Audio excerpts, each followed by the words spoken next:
All right, welcome back, everybody. This is the second episode of Teachers Talking. I'm Ghazali, and And I'm with Dustin. Dustin. Yes, and for this week, we got something really exciting for you. Our topic is on innovative teaching strategies, right? And we know how important that is these days in the classroom. In order to engage our students, want them to pay attention to us rather than be playing on their iPhones or drifting away in La La Land. So it is something that is very important for us teachers. So let's hear from Dustin. Yeah, I mean, we're talking here these innovative teaching methods, and when we say that, you're like, what are innovative teaching methods, right? And really what we're talking about is simply changing up pedagogy, moving away from traditional teaching models so that we can better reach our students and have more success. So like, why is this important for us to be talking about? Well, we need to be embracing more innovation and more teaching practices, because the fact of the matter is the traditional model of teaching doesn't work. It hasn't worked for a very long time. And it really, really hasn't worked in the last couple of years since we got out of the pandemic. And it's like, so often we're so just as human beings conditioned not to want to change, not to accept change, that it's really hard to break from a mode of teaching that has just been passed down for all of these years, you know? And Mm-hmm. so I think really this all starts with enhancing student engagement. That innovative methods are what's going to help to capture student attention and make learning more interactive and enjoyable. And this is how we can start to increase engagement, foster positive learning environments, and eventually lead to better retention and understanding of material. Can you tell us, Ghazali, a little bit why this is going to help us with preparation for the future and individualized learning and inclusivity in the classroom? Yes, this is very important for me because in my classrooms today, I feel that we are getting less and less engagement with our students. And I think that innovation must lead to student engagement and an increase in student motivation in the classroom. So, increased engagement often leads to higher levels of motivation and a genuine interest in the subject matter. But even more important for me is that it also increases the critical thinking and problem solving skills of our students. This will help them for the world of work in the future. Many innovative teaching approaches emphasize critical thinking, problem solving, and creativity. So let's talk a little bit about ways that we innovate. So can you talk a little, Ghazali, about how you've gone about innovating in the classroom? Oh, okay. For me, I think what I like to do is that I use artificial intelligence. I use AI a lot. It helps me to plan my work. It helps me to design the resources for my lessons, and also it has helped me to um, think of ways to improve my teaching in the sense that it becomes like a personal assistant for me to figure out things. Like for example, I like to use storylines in my lessons. So when I use storylines in my lessons, I need to discuss with someone. And teaching can sometimes be a very lonely career, lonely profession. It's just you and your students in the classroom, right? So what I like to do is that I like to um, test out, things beforehand, and I always question the AI, the artificial intelligence, the chatbots, to figure out what are the best storylines to use in my lessons. And I think that has worked out well for me. I guess an example would be my escape rooms. So I've created escape rooms using Google Sites, and the idea came from me asking the chatbot, like, what would interest students these days. And one of the things that they mentioned, that the idea that was created, was the idea of a virtual escape room. Yeah, so that was something that was very, very interesting, and it was very successful. My students loved the virtual escape room experience. That's How about really, you? yeah, that's really cool. Before we move into my stuff, I was curious a little bit about, you know, what challenges have you had using AI to help you? And from your perspective in working with other educators, especially because you've done different ed tech conferences and things of that nature, I'm really curious what sort of concerns you're hearing from educators around, using AI as an innovative practice. Oh, okay. That's a very good question. Typically, the most common concern I get from educators is that when you allow students to use chatbots, right, like ChatGPT, they Mm-hmm. tend to use it for the wrong purposes. So they use it for cheating or plagiarism, to do their homework. So the way that we do things must change. The way that we conduct our homeworks, must change. The way that we design our lessons. So, for example, I'm an English teacher, so I cannot give a homework whereby I state, um, describe an interesting place that you have been to. Write for me an essay about that. I can't do that anymore because they can just go to ChatGPT, produce it in 30 seconds, and then I'll be marking a whole load of ChatGPT created homework, and that will be wasting my time. Yeah. So homework has to change in the sense that the homework exercise assignment will have to be something like this. Use ChatGPT to produce a piece of essay, a piece of writing. Analyze this piece of writing. On the right-hand column, look at ChatGPT, what ChatGPT has produced, and do an analysis of what makes it a persuasive text, what makes it a good piece of writing. Below, write a reflection of what are the things that you would use in your own writing for a similar assignment. Then on the left-hand side are all the technicalities. So analyze this ChatGPT text, look at the semantics, the grammar, the vocab, the punctuation, the syntax, and highlight how ChatGPT uses this in this piece of writing. So can you see it's a better piece of homework, in my opinion. You activate students' higher order thinking. Yeah, I really like that too. And I saw somewhere, I can't remember where I saw it, but I saw somebody posting about how they were also thinking about that same scenario and having students bring in, very similar to what you're saying, having students bring in a piece of writing that they used with, ChatGPT, and then figuring out how you make that a stronger piece of writing.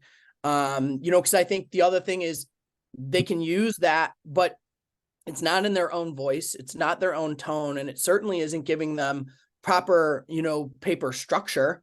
So there's absolutely ways that this can be a beneficial both to teacher and student, very similar to how you're describing, rather than thinking about it as a cheat, because the fact is that the AI is not going anywhere, right? And so we have to stop being afraid of the ways that it's going to get used. I mean, it's been around forever, right? Like Google itself is already a form of AI. It's just not as advanced.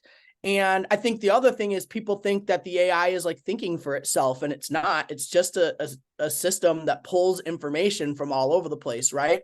But the fact is it's growing and it's not going anywhere. So we have to start learning how to embrace it, how to put structure into schools to help teachers and help students better understand it. And really just to realize that either you're going to get on the AI train or you're going to be left behind, right? Yes, that is something very important. There's this education gap that keeps growing, between the classrooms that use edtech to augment the teaching versus the classrooms that still stick to the traditional ways of teaching. So I Mm-hmm. think this is something that we need to look at, how to improve our teaching and use the tools at our disposal to augment the way that we teach in the classroom. Yeah. How about you? What are some of the innovative things that you have been doing in the classroom? Can't wait to hear. Man, I'm enjoying the AI conversation. I could keep going that way. For me, in my career, I always knew that teaching in the traditional method was not always working. I just, quite frankly, didn't know how to do anything any differently, right? Like I was trained to teach in a certain way. I knew it wasn't reaching all of my students, but I progressed through it anyways because I couldn't figure out any other way to do it. And a few years ago, well, actually, like during the pandemic, I discovered a model of teaching in a self-paced method. And so that's my innovative practice was employing a self-paced method of learning in my classroom. And essentially, it doesn't change too much of what I do. I still have to plan the same way. The biggest impact is that I don't stand in front of the room and lecture students anymore. So it's not to say in a self-paced classroom, not to say at all that we don't do whole class activities. We do. But I do not stand up and lecture. Instead, I take the same PowerPoint that I would be presenting to a classroom full of students, and I put that as an instructional video rather than standing up and delivering it live. And I do this because it's the only way for me to make sure that all of my students are getting the explicit instruction of the content, no matter where they are mentally, emotionally, physically, right? I start every year by asking students, actually, let me ask you this, Ghazali. Have you, if you think back to yourself as a student, or if you put yourself in the shoes of one of your students, okay? Have you ever been in a situation where you've been absent for a day or a couple of days, you got sick for a week, and when you came back to school, you were like, I don't know what to do. I don't know how to catch up. I feel so far behind. Have you ever felt that way? Yes, I was away for a month with chickenpox. Yeah, Oh, and yeah, preparing for my exams. So I had to recover, and cover the curriculum that I lost for a month, and that wasn't easy. Yeah, and back then there was no such thing as a PowerPoint or any recording of video clips. Yeah, so you just have to do it with sheer hard work. yeah. And not only does it take you extra time, it also takes the teacher extra time to make sure that they get Mm. you back to where everybody else, is, right? How about this? Have you ever been in a class where you got bored because the teacher was talking and you already knew that stuff and you were just ready to get on with the work portion, the practice portion, and the learning portion of the lesson where you were like, I already know this explicit content? Yeah, all the time. Or I get bored when the teacher keeps going on when I've already lost her, and then I can't follow the lesson and I just do my own things. So yeah, How about just not being there, having a bad day and mentally not exactly. being sort of present? Have you ever had that where then, like, because you're kind of like in a daze and your mind is wandering or whatever, and then you lose track of what's happening Yeah, in the classroom? all Has the that ever time. happened? Mm. Yeah, because I am like I think I'm ADHD. It's just that back then you don't diagnose people with ADHD. There was no such title as ADHD. But I think I exhibited the symptoms of ADHD, like focus, short attention span. Yeah. But how do you then make sure that students cover the materials that you have put up? Yeah, so I asked you those questions in particular to show that the traditional model of teaching doesn't work, right? Because if you're a student in any of those three situations and your teacher is standing at the front of the room giving you explicit instruction and you fall in any of those categories, then we as teachers are missing those students right off of the bat, right? So we're only then reaching the students who are physically present, mentally present, and emotionally present at any given state in time, which is why we talk so much about like teaching to the middle, right? By removing myself from that equation and taking my explicit instruction and putting it into an instructional video, now I can ensure that every single one of my students gets that explicit instruction, whether they're, absent, whether they're bored. It allows them to move a little quicker through stuff or to take a little bit more time. And what that does for me is it frees me up to be able to work more one-on-one with students and in small groups with students to truly meet students where they are. And that way I can also still keep all of my grade level content at grade level, right? I could keep the rigor high rather than thinking about, as an English teacher, rather than thinking about, I need 3 or 4 different versions of the same text so that I can meet my students where they're at all their different reading levels. So like, rather than thinking about differentiation in that way, I can truly differentiate by helping students who are a little bit slower, like fill in their gaps, helping students who are moving a little bit quicker by giving them extension activities. And I have that opportunity by simply removing myself from the front of the room because it gives me more time to do those other things. And so I don't want to say that in self-pacing, I think one of the things that trips people up with that is all of a sudden that means that students can take however long they want to do things. And that's not true either. Like even in a self-paced model, you still have to have hard deadlines. You just have to have a little bit of flexibility. So rather than going through something explicit and saying you now have 15 minutes to complete this activity, well, we all know as human beings that we don't all learn in 15 minutes. Some of those students can be done in 5 minutes because they know it so well. Other students need 20 or 30 minutes to get that same thing done because they're trying to figure it out, right?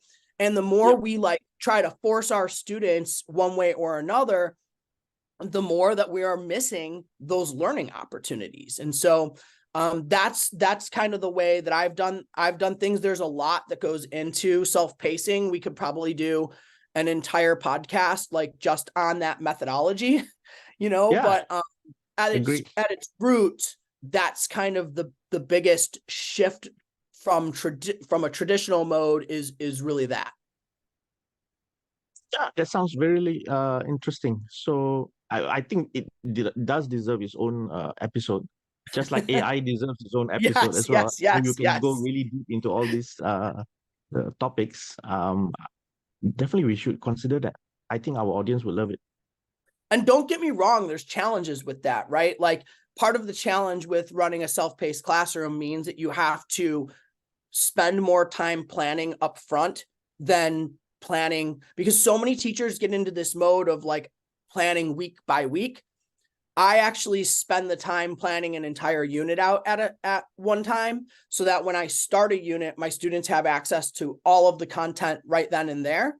And that also gives me a better sense of balance at home. So like, yes, I spend some time creating videos and putting all this stuff together, but in the long run, I end up saving time because I'm not planning on the evenings. I'm not planning on the weekends. Like once I have a completed unit, I have a completed unit. And now all that other time that I was trying to spend planning and constantly staying on track has been given back to me.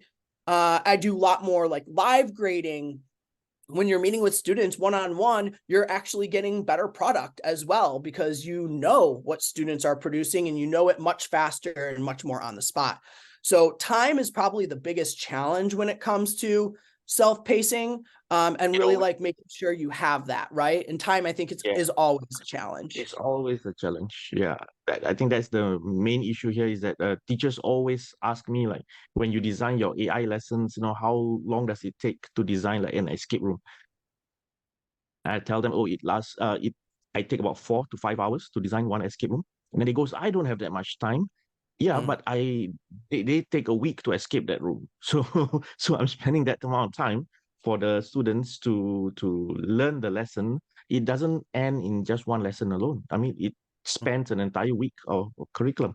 So and that's also the reason why I want to spread the idea of creating lessons this way, so that there's just not one of me creating it. There'll be other teachers also creating it, and we could share resources. I think that's very important. Sharing, collaborating with other teachers to create resources so that we minimize or we reduce the workload for ourselves, but at the same time we improve the students' learning and their learning experiences in the classroom. Yeah, and I think in the long run, it probably ends up saving you time, right? Like the more you get to understand how to use the chatbots, the easier things become. And I think that's the same, like as a teacher, once you get into like a planning mode, the more you plan, the quicker things start to become little by little, right? And so I think the understanding how to use that chatbot is very, very similar. Yeah, and you know what? I think it will be even more powerful if we actually combine our two teaching methods, our two teaching strategies. So imagine if I design a self-pacing lesson and it is a gamified one in the sense that, it's like an escape room. So you will improve students' motivation to be self-motivated, to learn on their own, so that you can put up your resources and then they are still engaged to learn when there's no teacher around. And after that, in the classroom, it becomes more like a flipped classroom as well. In the classroom, you can actually test them to see how much they have learned. Yeah, 100%. And I think part of even what I do with self-pacing is we have progress trackers. And, I've tried gamified progress trackers. My students personally did not enjoy it, but I've been in other self-paced classrooms where the kids really thrive on sort of a game board type of progress tracker. So, I think that that's the other piece is anything that deals with innovative technology is you have to find the ways that it's going to work for you and your students. But that's the nice thing about things like AI and self-paced models is you use them the way they fit. There's no like one prescribed way to do these things. This is really about challenging ourselves simply to do some things differently to meet the needs Yeah, of our students, right? agree. Yeah. It's all about experimenting, right? So you have to experiment. Every classroom is different. Every student is different. So you got to do what is best fit for your class and for your students. See what they like, and how you can engage them in the classroom. Because in the end, we want to see the student outcomes improve. We want to see the gaps closing. Yeah, Yeah. that's the important thing. When you've done like these escape rooms and other types of things that you've designed with AI, do you solicit feedback from your students? Do you have them reflect at all? Yes, And how do you use that definitely. yourself? So I give student feedback after the lessons, and some of them were really hilarious. They were saying things like, "Why don't we do this in other lessons or other subjects? Why didn't we start this earlier at the beginning of the year?" But I wasn't around at the beginning of the year, so that's why we didn't do it. And when we're experimenting it in English and literature, which are both my subjects, so they wanted it to be done in science, in math, in social studies. Yeah, but it's creating this buy-in because sometimes when you talk about innovative strategies, they are so new that teachers are so used to using other ways of teaching, and they've been using it for so long. There is really no incentive to change because change can be painful also, yeah. 100%. I know that when I started using self-pacing, my students did not like it at first. And Mm, it took me some time to get the buy-in. And so I got a lot of, why can't you just teach like everybody else? Or you're not teaching me. And it's like, I am teaching you. I'm just doing it on a video. It's like multiplying me so that I can be with all of you at one time instead of with some of you at one time. Right. But what I learned over time and from listening to them was like, I made adjustments. Like when they didn't like a specific type of tracker, we adjusted it. If they didn't like, that videos felt boring or whatever, then I tried to do something different by adding music or more animations or whatever that may be. I just found that I was constantly making adjustments based on what was working and what wasn't working for my kids.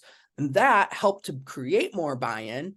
And then with self-pacing in particular, just time helped to create more buy-in. Because what I found was students telling me, when I'm absent, your class is the only one that I feel comfortable catching up in because I know right where I left off and where I need to pick up. I don't have to spend time asking you, like, what do I need to do to catch up? yeah. Or, I really like the fact that I can take a little bit longer to get something done, or I can move ahead. My students who move ahead get extension activities. Sometimes they're TAs. And it's bred more opportunity for collaboration. And so by the end, my students were saying, why can't more teachers do what you're doing instead of why can't you do what the other teachers are doing? And so it really flips. And so that buy-in is really, really important, but also we have to give it time and give our students time to get that buy-in. Things don't just happen overnight. You don't just make a change and all of a sudden everybody is cool with it. Sometimes you have to do it for a while before and learn from it to know how is it best working. Yeah, I fully agree. So with that, Dustin, what can our audience look forward to in our next episodes? Yeah, so coming up, we'll be talking about some other things like parent-teacher communication. We'll talk a little bit about student voice and agency, and we have a whole list of things that we'll be getting to over the course of time. So, again, this episode was all about innovative teaching practices. where we focused on how we can use AI in the classroom and how we can use self-pacing in the classroom to break the mold from traditional teaching and try to reach our students in a better way and get them more engaged. We would love to hear from our listeners. What are some topics that you would like for us to talk about? And then how do you use AI? What other types of innovative teaching practices are you using in the classroom? We would really love to share your experiences with everybody else, because we are just teachers who are trying to learn and make education better for our students. And so I know that there are a lot of different innovative practices that are out there. I would love to hear what some other people are doing. Awesome. Yeah. Do you So have that with any? that, Yeah. Do you have yep. any final thoughts, Ghazali, on what we've talked about today? Well, I think we've covered two of the main points for innovative strategies, because for me personally, I've not heard of self-pacing per se. So for me, it is new, it is innovative. I've heard more of self-directed learning, but what you're doing seems to be a bit different from that. You actually have a proper structure, a plan for to help students to be self-engaged or self-motivated to learn. Mm, Yeah, so that's definitely something innovative for me, and I'll be glad to try it in class to see how it works for my own students. awesome. Well, we want to thank everybody for being here. Ghazali, thank you for once again Thank just you, co-hosting definitely. with me. Our next episode will be just 2 weeks from today. So remember, we drop episodes every other Monday. And please like, subscribe, and spread the word. Much peace and love. Happy Thanksgiving to everybody out there. I hope you, for all those who celebrate Thanksgiving, have a wonderful time with your friends and family, and enjoy the mini break that you get as you work towards winter break. Bye bye, everybody. Bye, everybody.